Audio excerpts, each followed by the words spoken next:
नमस्कार दोस्तों, कहानियाँ क्राइम की चैनल पे आपका स्वागत है। और आज हम लोग वो केस लेके आए हैं जिसको सुनने के बाद आपकी रूह कांप जाएगी। 16 दिसंबर की वो डरावनी रात जब दिल्ली समेत देश भर में फैल गई थी ये सनसनी। हम लेके आए हैं निर्भया गैंग रेप केस। तो बिना समय बर्बाद किए हुए सीधा कहानी पे चलते हैं। तकरीबन 11 साल पहले 16 दिसंबर को 23 वर्षीय निर्भया अपने दोस्त के साथ दिल्ली के एक सिनेमा हॉल में लाइफ ऑफ पाई फिल्म देखने गई थी। एक कॉल सेंटर में काम करके फिजियोथेरेपी की अपनी पढ़ाई के खर्च का इंतजाम करने वाली निर्भया उस शाम हर लिहाज से महत्वाकांक्षी युवाओं का प्रतीक थी। मेहनती, सपने देखने वाली और उन सपनों को पूरा करने के लिए जी तोड़ प्रयास करने वाली। उस शाम जब निर्भया अपने मित्र के साथ फिल्म देख रही थी, तब दक्षिण दिल्ली आरके पुरम इलाके के रविदास बस्ती में रहने वाले 31 वर्षीय राम सिंह अपने भाई मुकेश सिंह के साथ अपने रविवार को रंगीन बनाने की योजना बना रहे थे। उसी मोहल्ले में रहने वाले पवन गुप्ता और विनय शर्मा भी इन दोनों भाइयों के साथ शामिल हो गए। नशे और उन्माद में धुत इन चारों ने बस क्लीनर की तरह काम करने वाले अक्षय ठाकुर और एक नाबालिग लड़के को अपने साथ ले लिया। इधर फिल्म खत्म होने के बाद निर्भया अपने दोस्त के साथ घर वापसी के लिए ऑटो का इंतजार करने लगी। काफी देर रात जब द्वारका जाने के लिए कोई साधन नहीं मिला तो वो एक ऑटो में बैठकर मुनीरका बस स्टैंड तक आ गए। यहाँ भी द्वारका वापसी के लिए कोई साधन नहीं मिल रहा था। परेशानी में पड़े निर्भया और उसके दोस्त की नजर सामने आकर खड़ी हुई प्राइवेट बस पर पड़ी। द्वारका द्वारका की आवाज सुनकर दोनों बस में चढ़ गए। उस वक्त बस में मौजूद लोगों को सहयात्री समझ रहे इन दोनों युवाओं को इस बात का कोई इल्म नहीं था कि उनके सिवा मौजूद 6 आदमी दरअसल अभी अभी दिल्ली के एक झुग्गी बस्ती से मजे करने के उद्देश्य से निकल कर आए हैं। रात के तकरीबन 9:30 बजे मुनीरका से आके महिल पालपुर के पास पहुंचते ही नाबालिग लड़के और उसके साथियों ने दोनों के साथ झड़प शुरू कर दी। कहासुनी शुरू हो गई और एक मामूली झगड़े के बाद 1 घंटे तक जो हुआ वह एक ऐसा घाव है जो आज आजाद भारत के अंदर से कभी नहीं भर पाया है। राम सिंह और उसके साथियों ने एक तरफ निर्भया के मित्र के साथ मारपीट की, वहीं दूसरी ओर निर्भया को बस से पीछे ले जाकर मारा पीटा गया।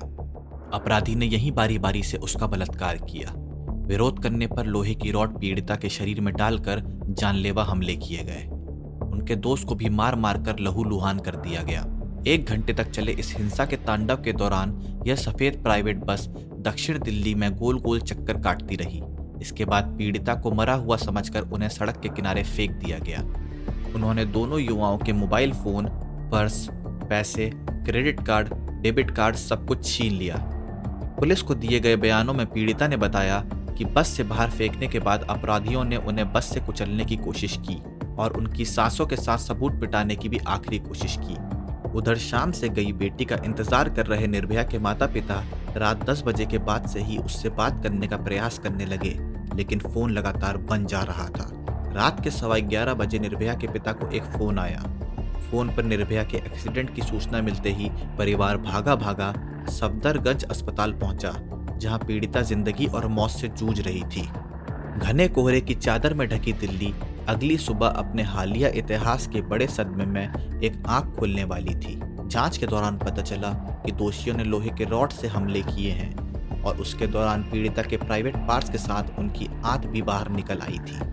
निर्भया का इलाज कर रहे सरकारी डॉक्टरों ने बताया कि उन्होंने अपने पूरे मेडिकल करियर में सामूहिक बलात्कार का इतना विभत्स मामला नहीं देखा था।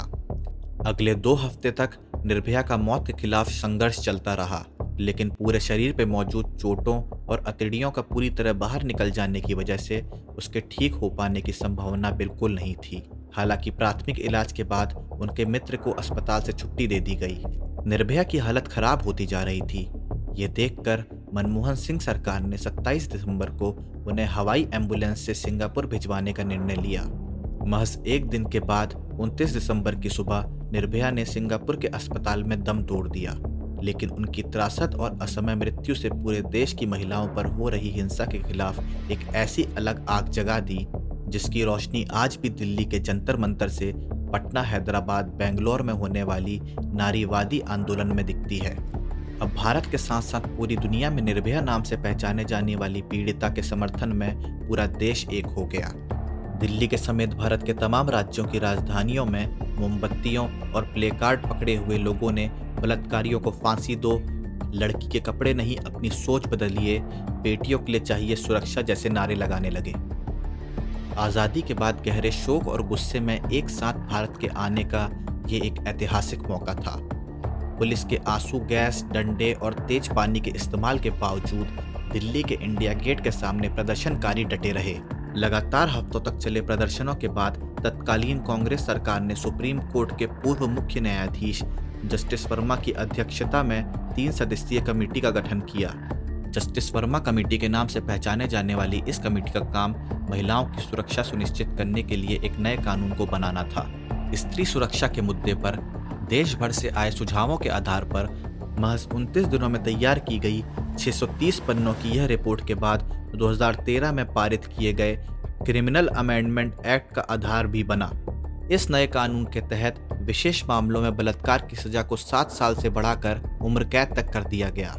साथ ही मानव तस्करी के साथ यौन हिंसा, एसिड अटैक को लेकर भी नए प्रावधान जोड़े गए। दिल्ली पुलिस ने एक हफ्ते से कम में राम सिंह, मुकेश सिंह, विनय शर्मा, पवन गुप्ता, अक्षय ठाकुर और एक नाबालिग समेत कुल 6 लोगों को पकड़ा। सड़क के पास मौजूद दुकानों से मिले सीसीटीवी फुटेज के जरिए पीड़ितों को ले जाने वाली सफेद प्राइवेट बस की पहचान की गई। पुलिस ने फॉरेंसिक सबूतों और पीड़ितों के बयान के आधार पर एक मजबूत केस तैयार किया। गिरफ्तारियों के एक हफ्ते के भीतर ही अदालत में चार्जशीट फाइल कर दी। पुलिस तहकीकात के साथ साथ मृत्यु से पहले दिए गए निर्भया के स्पष्ट बयान और उसके बाद दिए गए उनके दोस्त के मजबूत बयानों ने केस को पीड़िता के पक्ष में खड़ा करने में महत्वपूर्ण भूमिका निभाई। इस बीच मार्च 2013 में मुख्य अभियुक्त राम सिंह की तिहाड़ जेल में मौत हो गई। पुलिस के मुताबिक राम सिंह ने आत्महत्या कर ली थी। अगस्त 2013 में नाबालिग अभियुक्त को जुवेनाइल कोर्ट ने बलात्कार और हत्या का दोषी करते हुए 3 साल के लिए बाल सुधार गृह में भेज दिया। बाकी बचे 4 दोषियों मुकेश सिंह, विनय शर्मा, पवन गुप्ता और अक्षय ठाकुर को सितंबर 2013 में दिल्ली की एक फास्ट ट्रैक कोर्ट ने सामूहिक बलात्कार, हत्या और सबूत मिटाने के लिए दोषी ठहराया। अदालत के बाहर खड़े प्रदर्शनकारियों ने लगातार दोषियों के लिए फांसी की ही मांग कर रहे थे। सजा में नरमी बरतने की सारी अर्जियों को खारिज करते हुए निचली अदालत ने चारों को मौत की सजा सुनाई।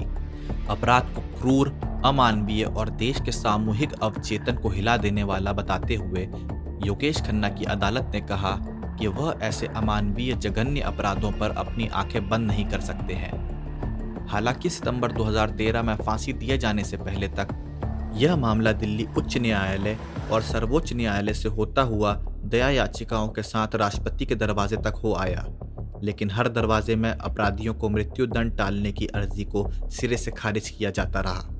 उधर निर्भया की मां आशा देवी भी दोषियों को फांसी में हो रही देरी पर लगातार सवाल उठाते हुए यही कह रही थी कि अपराधी दया याचिकाओं का इस्तेमाल केस को खींचने के लिए किया जा रहा है। 14 फरवरी को विनय शर्मा की दया याचिका खारिज करते हुए सुप्रीम कोर्ट ने दिल्ली पुलिस को चारों दोषियों के साथ डेथ वारंट जारी करवाने की अनुमति दे दी। आखिरकार 20 मार्च 2020 को निर्भया कांड में दोषी सिद्ध हुए मुकेश कुमार, पवन गुप्ता, विनय कुमार शर्मा और अक्षय कुमार को फांसी की सजा दे दी गई। 20 मार्च 2020 को सुबह पूरे देश को हिलाकर रख देने वाले दिसंबर 2012 के निर्भया के सामूहिक दुष्कर्म और हत्या के दोषियों को फांसी पर लटका दिया गया। तिहाड़ जेल में सुबह सुबह चारों दोषियों अक्षय, मुकेश, पवन और विनय को फांसी दे दी गई थी, लेकिन इससे कुछ घंटे पहले का नज़ारा दिल दहला देने वाला था।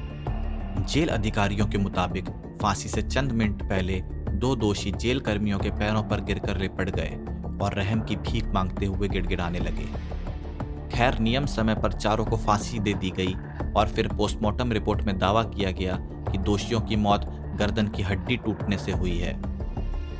वहीं जब 20 मार्च की सुबह जेल अधिकारी और कर्मचारी उनके पास पहुंचे और उन्होंने कहा कि अब आप अपने कपड़े पहन लीजिए, यह सुनकर 2 कैदी रोते हुए जेल कर्मियों के पांव पे लिपट गए। दोनों जमीन पर लिपटकर बिलखने लगे। तिहाड़ जेल सूत्रों के मुताबिक 20 मार्च की सुबह चारों की हालत खराब थी। मौत का खौफ उनके चेहरों पर था।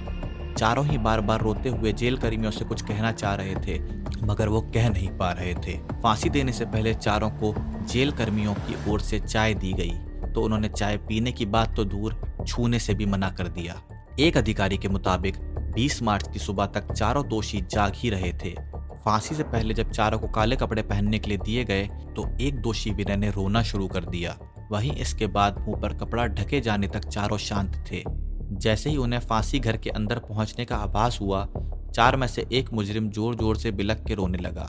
फिर दृढ़ता दिखाते हुए चारों को फांसी प्लेटफॉर्म तक पहुंचाया गया। इससे पहले यानी फांसी देने से पहले चारों को उनके ही सेल में नहलाया गया।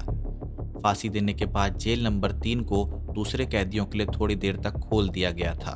तो ऐसे हुआ था उन चारों अपराधियों का अंत। हालांकि एक तो नाबालिग होने के कारण छूट गया, और आपकी उसमें क्या राय है, क्या उसका छूटना सही था? कृपया हमको कमेंट सेक्शन में ज़रूर बताएं, और आगे ऐसे ही कहानी सुनने के लिए हमारे चैनल को सब्सक्राइब करें और वीडियो को लाइक करें। धन्यवाद।